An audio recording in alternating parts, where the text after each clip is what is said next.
लकल हम्द या अल्लाह अस्सलातु वस्सलामु अलैका या रसूल अल्लाह अम्मा बाद। सिलसिला है नाजरीन के सवालों के जवाब देने का। नाजरीन में से एक ने हमारे किसी वीडियो के कमेंट्स में ये सवाल किया है कि मुझे अपने पीर के बारे में वसवसा आता है, मैं क्या करूं। कई बार ऐसा होता है कि मुरीद को अपने पीर के बारे में गलत वसवसे आते हैं, माइनस वसवसे आते हैं। अगर पीर कामिल है तो वसवसा आने की सूरत में क्या मामलात होंगे इंशाअल्लाह मैं अर्ज़ करूँगा। अगर पीर कामिल नहीं हैं, पीर कामिल के जो शराइत हैं, एक पीर के अंदर जो शर्तें उलमा ने बयान की हैं वो सही पीर होने के लिए, अगर वो शर्तें पीर के अंदर पाई जाती हैं तब तो वसवसा के नुकसानात अपनी जगह हैं, बयान होंगे। और अगर पीर के अंदर जो शराइत होनी चाहिए वो शराइत मौजूद नहीं हैं तब तो फिर वो पीर ही नहीं है। आपको वहाँ बैयत तोड़ करके किसी काबिल पीर के हाथ में हाथ देकर बैयत कर लेनी चाहिए।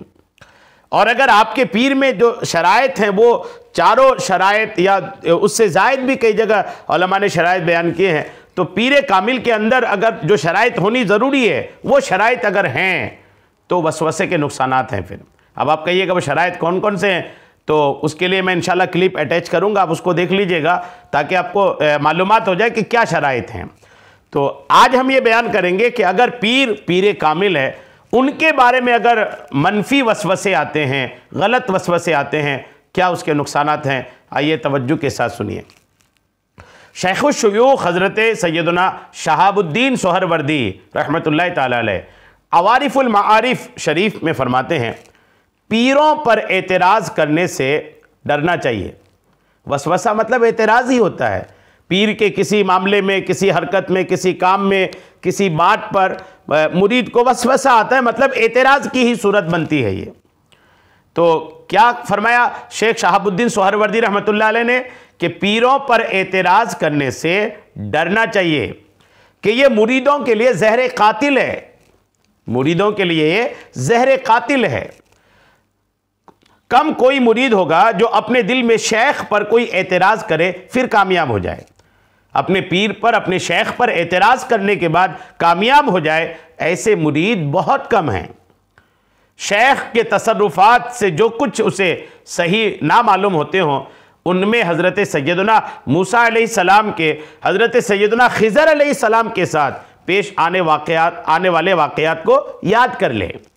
यानी अगर किसी मुरीद को अपने पीर के किसी काम को समझ नहीं आ रहा है, वसवसे आ रहे हैं किसी काम, किसी बात, किसी हरकत को की वजह से इनके वसवसे आ रहे हैं, तो याद करना चाहिए हज़रत मूसा अलैहिस्सलाम और हज़रत खिज़र अलैहिस्सलाम के वाक़े को कि आप समझ नहीं पा रहे हैं तो वो आपकी समझ की कमी है। अगर आपको आपके पीर की कोई बात, कोई अमल, कोई हरकत समझ नहीं आ रही ना, तो ये आपकी समझ के दायरे की कमी है। जी हाँ, यहाँ तक कि क्योंकि हज़रत सैयदना खिज़र अलैहिस्सलाम से वो बातें सादिर होती थी बज़ाहिर जिन पर सख्त एतराज़ था। जैसे गरीबों की कश्तियों में हज़रत खिज़र अलैहिस्सलाम ने सुराख कर दिया था, बच्चे को कत्ल कर दिया था। अब आप देखें सूरे आराफ पढ़ें, अल्हम्दुलिल्लाह आपको उसमें मिलेगा कि आप किस किस तरीके से हज़रत मूसा अलैहिस्सलाम और खिज़र अलैहिस्सलाम के मुलाकात में मामलात बने थे। फिर जब वो इसकी वजह बताते थे, जाहिर हो जाता था कि हक़ यही था। खिज़र अलैहिस्सलाम जब फिर वजह बताते थे कि अब क्या है, सूरे कहफ में याद है, सूरे आराफ में नहीं, सूरे कहफ में पूरा वाक़या मौजूद है। तो जब उसकी वजह बताते थे जाहिर हो जाता था कि हक़ यही था जो उन्होंने कहा। यूं ही मुरीद को यकीन रखना चाहिए कि शेख का जो फ़ेल मुझे सही मालूम नहीं होता, शेख के पास उसकी सेहत पर दलील क़तई है। बहरहाल होना ये चाहिए कि पीर के किसी बात पर वसवसा नहीं आनी चाहिए, एतराज़ नहीं करना चाहिए। अवारिफुल माआरिफ सफ़ा 62।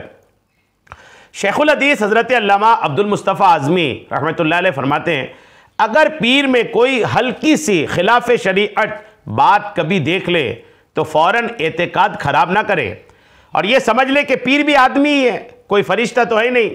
इसलिए अगर इससे इत्तेफाकिया तौर पर कोई मामूली सी खिलाफ शरअ बात हो गई है तो जो तौबा कर लेने से मुआफ़ हो सकती है, तो ऐसी बात पर बदज़न होकर पीर को ना छोड़े।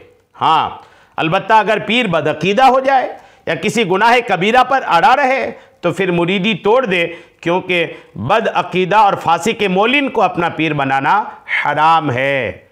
जन्नती ज़ेवर सफ़ा 462।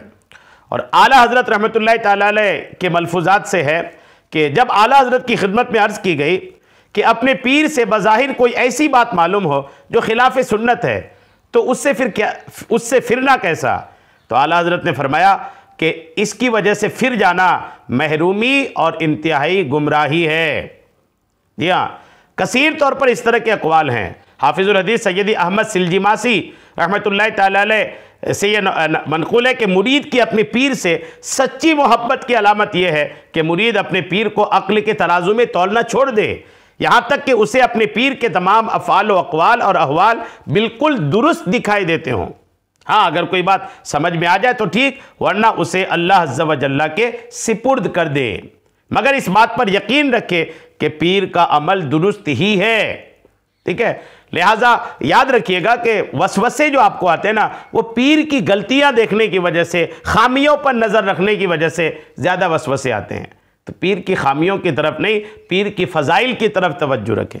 पीर के अंदर अगर आप छोटी मोटी कोई खामी देखें भी ना, तो उनको निगलेक्ट करें, रिजेक्ट करें और उनकी अच्छाइयों को अपनी तवज्जो में लाएं।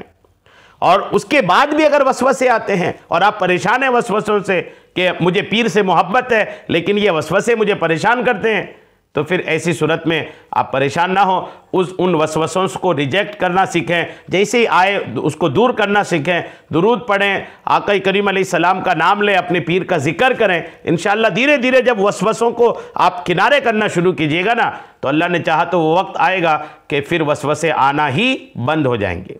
उम्मीद है मेरी बात आपको समझ में आ गई होगी। अल्लाह करीम हम सबको शरीअत के तमाम मसाइल सीखने, समझने और उस पर अमल की तौफीक अता फ़रमाए।